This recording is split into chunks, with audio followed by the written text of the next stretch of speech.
আমাদের কাছে জাস্টিসের একটা প্রতীক বা আইকন হচ্ছে ব্যাটম্যান। আমাদের আন্দোলন যেহেতু ন্যায্যতার জন্য, আমাদের ন্যায্য অধিকারের জন্য, তো সেক্ষেত্রে আমাদের জাস্টিসের যেই সবার সম্মিলিত আকাঙ্ক্ষা, তো সেইটার একটা রূপ হচ্ছে ব্যাটম্যানের এই হেলমেট।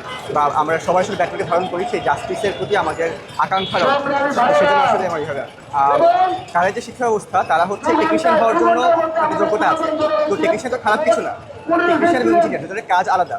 এখন আপনারা যদি বলেন যে গার্মেন্টস কর্মী আসলে টেক্সটাইল ইঞ্জিনিয়ার, সেটা তেমন হবে না। বা একজন নার্স বা মেডিকেল অপারেটর যদি ডাক্তার বলেন, সেটা তেমন হবে না।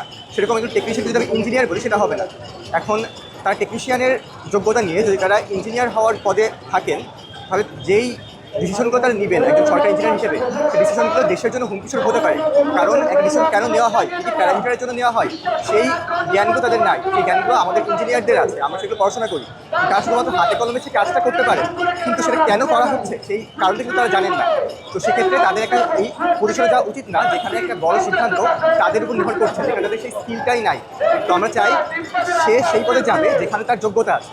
তারা যদি যোগ্য হয় এখানে তারা যাবে, যোগ্য না হলে তারা যাবে না, সহজ হিসাবে। আপাতত আমাদের আজকে কর্মসূচি হচ্ছে আমরা ইমিডিয়েটলি আমাদের উপর পুলিশের যে হামলা হয়েছে সেটার জন্য ক্ষমা চাইতে পুলিশকে, এবং যে কমিটির কথা বলা হচ্ছে, কমিটিকে আমরা মানছি না। কমিটির মধ্যে ডিপ্লোমার ডিপ্লোমা ইঞ্জিনিয়ার বেশি আছে, আমাদের ইঞ্জিনিয়ার কম আছে, তো এই কমিটি আমরা মানছি না। তো আপাতত আমরা চাই যে হচ্ছে পুলিশ ক্ষমা চাবে আমাদের কাছে, এবং কোনো উপদেষ্টা আমাদের সঙ্গে যদি দেখা করতে না আসেন, তাহলে আমরা দাবি চালিয়ে যাবো। আমরা রাজপথে উঠছি। এক্সট্রিম মশার কয়েল প্ল্যান্ট ফাইবার দিয়ে তৈরি, ডেঙ্গু, চিকুনগুনিয়া বাহি সহ যে কোনো মশার বিরুদ্ধে দেয় এক্সট্রিম সুরক্ষা। রোপণ ভাইয়ের উপর যেই তাকে হত্যার হুমকি দেওয়া হয়েছে, সেটার প্রতিবাদ জানিয়ে তো আমাদের এখন দাবি হচ্ছে যে আমাদের রোপণ ভাইকে যারা হত্যার হুমকি দিয়েছে তাদের বিচার করা লাগবে।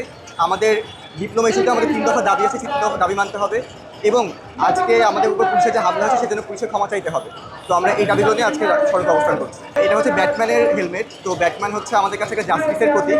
আমাদের ইয়াং জেনারেশনের কাছে, যারা সুপারহিরো মুভি থেকে বড় হচ্ছে, তো আমাদের কাছে জাস্টিসের একটা প্রতীক বা আইকন হচ্ছে ব্যাটম্যান। তো আমরা সবাই আসলে ব্যাটম্যানের যেই আদর্শ, জাস্টিসের জন্য নিরন্তর কাজ করে যাওয়া, সেটাকে ধারণ করি সবাই। আমরা বুয়েট বা জুয়েট সব ইঞ্জিনিয়ারিং শিক্ষার্থীরা যারা বিশ্বাস করি মেধাই আসলে একজনের একটা যোগ্যতার আসল পরিচয়, কোটা যেটা পরিচয় হতে পারে না। যেজন্য আমাদের জুলাই আন্দোলন ছিল, কোটা আসল পরিচয় না, আমাদের আসল পরিচয় যোগ্যতা, আসল পরিচয় মেধা। তো আমরা সেজন্য কাজ করে যাচ্ছি, এবং সেই জাস্টিসের জন্য আমাদের এই আন্দোলন। তো সেজন্য আসলে আমরা সবার সম্মিলিত আকাঙ্ক্ষার একটা রূপ হচ্ছে ব্যাটম্যান।